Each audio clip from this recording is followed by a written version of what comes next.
العاشرة تماما بتوقيت العاصمة أسمرة. إلى حضراتكم نشرة الأخبار لهذه الفترة، مستهلة إياها كالمعتاد بأهم وأبرز العناوين. دعوة للتخلص من الأدوية المنتهية صلاحيتها.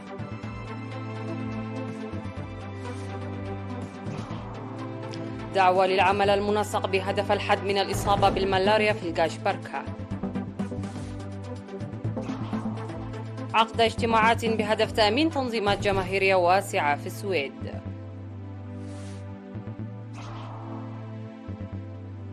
روسيا تتهم أوكرانيا بالهجوم على الكرملين بمسيرتين لاغتيال بوتين، وكييف تنفي. بعد فرنسا، ألمانيا تبدأ سحب قواتها من مالي.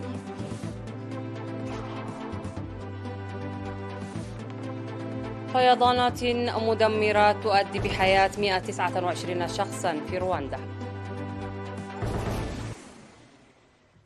مرحبا بكم. دعا رئيس الجمعية الوطنية للصيدلة السيد إياسو بهتا للتخلص من الأدوية المنتهية صلاحيتها والتي لا يتم الاستفادة منها بأساليب آمنة، بالإضافة إلى عدم حفظها في المنازل، وذلك في اللقاء الذي أجرته معه وكالة إيرينا بمناسبة تنظيم أسبوع الأدوية الذي ينظم خلال الفترة من 6 وحتى 11 من مايو الجاري. وكذا عقد المؤتمر الجمعية 18. وأوضح وضع برنامج يتم بموجبه استقبال الصيدليات في العاصمة أسمراء الأدوية المنتهية صلاحيتها بهدف دراسة الأساليب التجريبية الآمنة للتخلص من تلك الأدوية. وقال إن الأدوية هي مادة سامة علاجية، وإن لم نستخدمها جيدا تعرض إلى المخاطر، داعيا لضرورة التخلص من الأدوية المنتهية صلاحيتها بصورة آمنة. وبموجب الدراسة التي أجريت عام 2019 بهدف تقييم مدى فهم ومعرفة المجتمع فيما يخص أساليب التخلص من تلك الأدوية، قد تخلص 50% منهم برميها على المراحيض ونفايات المدينة. فيما أشارت الدراسة المماثلة التي أجريت عام 2023 بأن 66% من المواطنين تخلص منها عبر رميها على النفايات المنزلية، و15% على المراحيض. وذكر أن رمي الأدوية في المراحيض والنفايات عمل غير لائق ويتسبب بتلوث الأدوية ومصادر مياه الشرب، موصيا المجتمع لرفع وعيه وفهم حيال ذلك. وأوضح عدم توافر أساليب تسهم في التخلص من الأدوية حتى الآن، إلا أن هذا العام تم إكمال استعدادات كاملة للتخلص من تلك الأدوية، وذلك عن طريق بتوزيع حاويات إلى كافة الصيدليات ابتداء من شهر مايو لعام 2023. وذكر إدخال البرنامج التجريبي إلى كافة المدن الإريترية بعد دراسة جودته.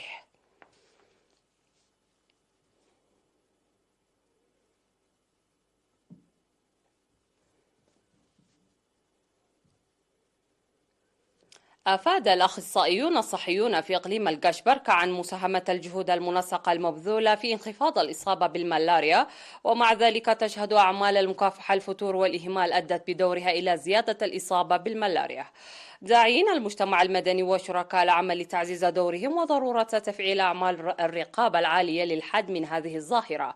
وأوضح أخصائي الصحة العامة في الرسالة التي وجهها خلال السيمينارات المنعقدة في الفترة من 28 من أبريل وحتى 2 من مايو في مديريات شامبوقو وملقي وعالي القاش وقلوج، أوضحوا أن الأقاليم ملائم لتكاثر البعوض، إضافة إلى فتور أساليب المكافحة التي دفعت بظاهرة الإصابة بالمرض.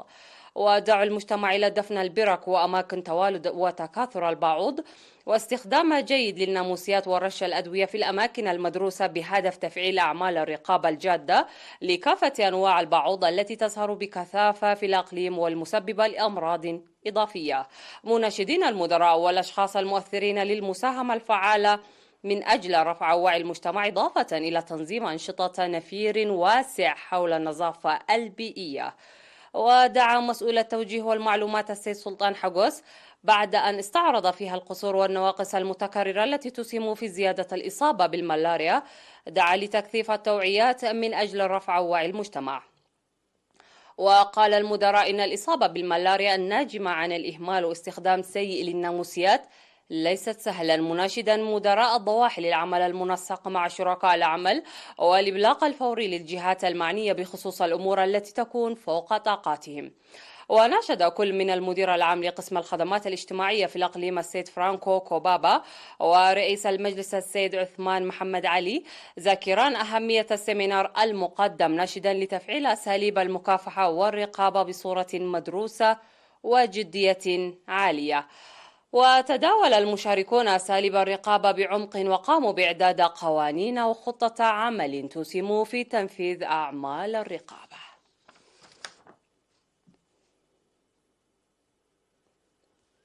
عقد في 30 من أبريل المنصرم اجتماعا شعبيا في مدينة نيشوبينغ السويدية لتقديم وتأكيد تنظيم جماهيري واسع. وأوضح مسؤول الشؤون الجماهيرية والأهلية في السفارة الإريترية السيد سيراك بهلبي في الاجتماع الذي شارك فيه أكثر من 200 شخصا من ممثلي الجاليات والتنظيمات والاتحادات الوطنية بأن التنظيم القوي هو أساس مجتمع قوي وقيادة رشيدة، ويعني روح ومشاعر وطنية عالية، مما يدعو ذلك إلى ضرورة العمل الجاد من أجل تعزيز التنظيمات الوطنية بمشاركة شعبية فاعلة. وأشار إلى أن التنظيم المبنى بروح وطنية قوية يعمل للنهوض بمصالح المجتمع، ولا سيما أن تنظيما زاخرا بمشاركة واسعة يعتبر منهلا رئيسيا للقيم الوطنية السمحة، ويستدعي إلى العمل الفعال في هذا الشأن.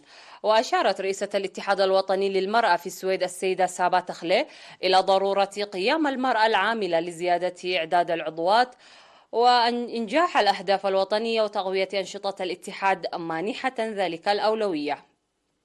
وقال سكرتير الجبهة الشعبية للديمقراطية والعدالة في السويد السيدة مانييل منغستو إن الشخص النشط الذي يدرك مدى رؤيته ويركز على الأهداف التنظيمية لا محال له من تحقيق نجاحات باهرة، مناشدا الجاليات والاتحادات والمشرفين للعمل من أجل اكتساب ورفع المهن حسب مستوياتها.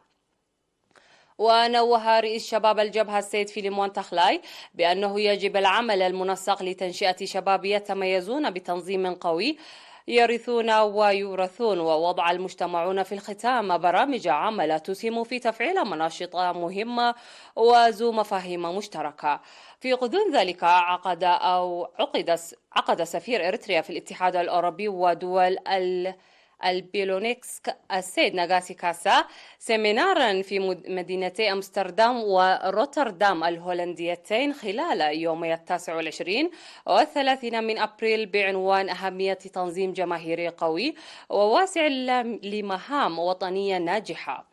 وقال إن تنظيم قوي ومشاركة جماهيرية واسعة بإقامة قوة سياسية يضمن فعالية ونتائج العمل ويؤكد النجاح، منوها القيام بالعمل المستمر لتأمين تنظيم قوي ومشاركة جماهيرية واسعة. كما قدم السيد إساق مناسي من الشؤون القنصلية والجماهيرية توضيحا مفصلا حول الخدمات المقدمة للمواطنين وأساليب الأعمال المستحدثة.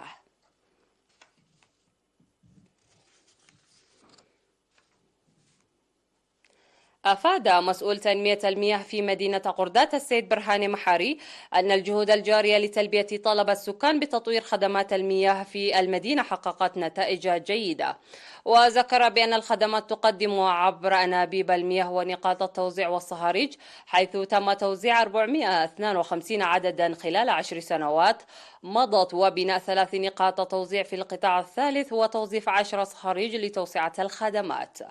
وقد يحصل 75% من سكان المدينة على خدمات المياه عبر الأنابيب والصهاريج، و25% عبر نقاط التوزيع. كما تم نشر أنابيب المياه في ضاحية إنجرني لتساهم في تقديم الخدمات لأكثر من 200 أسرة، فيما يحصل السكان الآخرين الخدمات عبر 4 نقاط توزيع مياه. في الختام دعا لاتخاذ خطوات مشتركة بخصوص رفع أسعار المياه التي يفرضها أصحاب الصهاريج بحجة قلاء الوقود.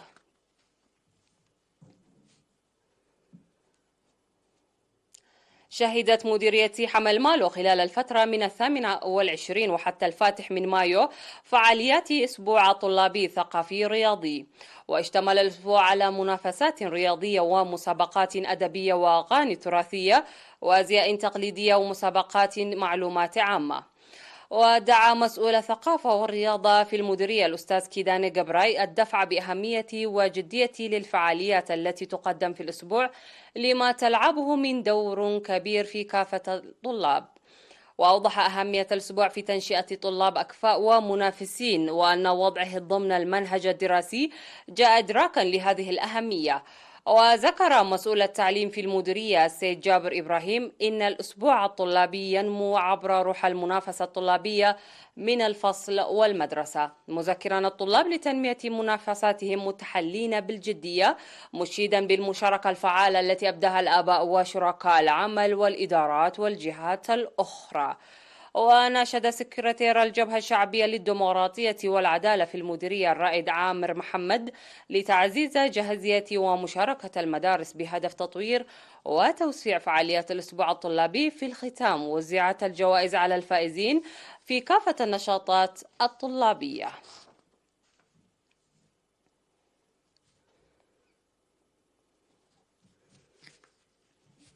فاصل قصير من ثم نعود لمتابعة الأنباء على الصعيد العالمي، رجاء ابقوا معنا.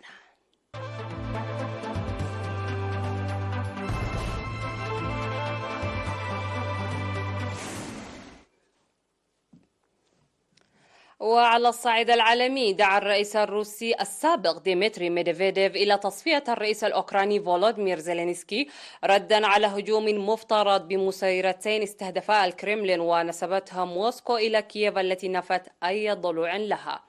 وكانت روسيا أعلنت في وقت سابق إسقاط طائرتين مسيرتين أطلقتهما أوكرانيا وفق تأكيد الكرملين. وقال الكرملين في البيان إن طائرتان مسيرتان استهدفتا الكرملين. ونتيجة الإجراءات التي اتخذها الجيش والأجهزة الأمنية الخاصة في الوقت المناسب باستخدام أنظمة الرادار تم تعطيل الطائرتين. في المقابل نفى زيلينسكي اتهام موسكو لكييف بأنها حاولت اغتيال الرئيس الروسي فلاديمير بوتين. بدورها أعلنت الولايات المتحدة أنها تتعامل بحذر كبير مع تصريحات روسيا بشأن المسيرتين.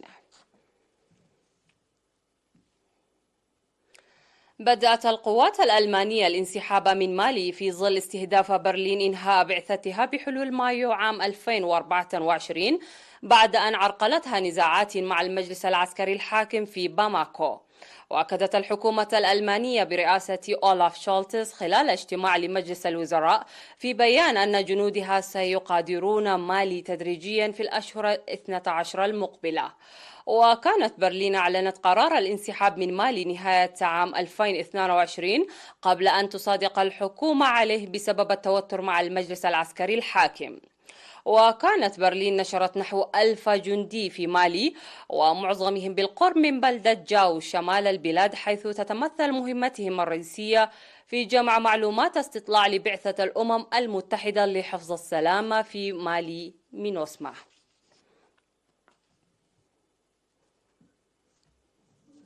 أعلنت وكالات عدة تابعة للأمم المتحدة في تقرير أن عدد من احتاجوا إلى مساعدة غذائية عاجلة العام الماضي ارتفع جراء النزاعات والصدمات الاقتصادية والكوارث المناخية إلى 258 مليون نسمة مقابل 193 مليون في عام 2021. وفي مقدمة النسخة السابعة من التقرير العالمي حول أزمات الغذاء، اعتبر الأمين العام للأمم المتحدة أنطونيو غوتيريش أن هذا الواقع يمثل وصمة عار على جبين الإنسانية، لأنها عجزت عن إحراز تقدم نحو القضاء على الجوع، والذي يمثل الهدف الثاني للأمم المتحدة للتنمية المستدامة. وأكدت الأطراف 17 في هذه الشبكة التي تضم منظمة الأمم المتحدة للأغذية الزراعية فاو وبرنامج الأغذية العالمي والاتحاد الأوروبي أن انعدام الأمن الغذائي يرتفع للسنة الرابعة على التوالي مع ملايين الأشخاص الذين يعانون من جوع شديد لدرجة أنه يهدد بشكل مباشر حياتهم.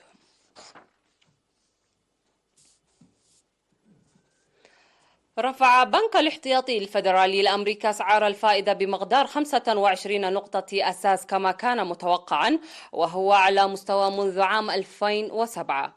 وهذه هي الزيادة العاشرة على التوالي التي يقرها الاحتياطي الفيدرالي الأمريكي منذ عام 2022 لكبح التضخم الذي بلغ العام الماضي على مستوياته في نحو 4 عقود، في وقت يواصل فيه مسؤولو السياسة النقدية التركيز على أزمة المصارف ومخاوف النمو في الاقتصاد الأمريكي.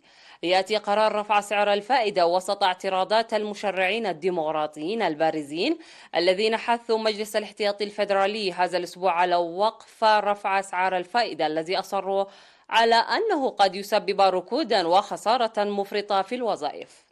إلى جانب التضخم، كان على البنك الاحتياطي الفيدرالي التعامل مع الاضطرابات في قطاع المصارف الذي شهد إغلاق 3 بنوك متوسطة الحجم منذ بداية العام.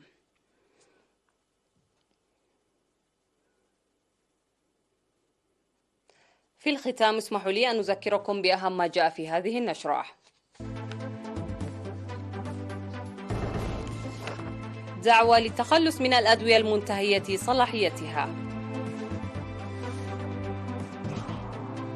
دعوة للعمل المنسق بهدف الحد من الإصابة بالملاريا في الكاشبركة. عقد اجتماعات بهدف تأمين تنظيمات جماهيرية واسعة في السويد.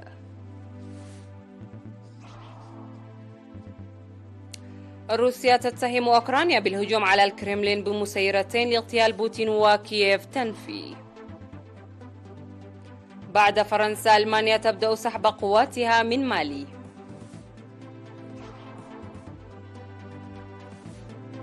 فيضانات مدمرة تؤدي بحياة 129 شخص في رواندا. انتهت النشرة، قدمتها لكم حنان عمر جيلاني من تلفزيون دولة إريتريا. إلى اللقاء.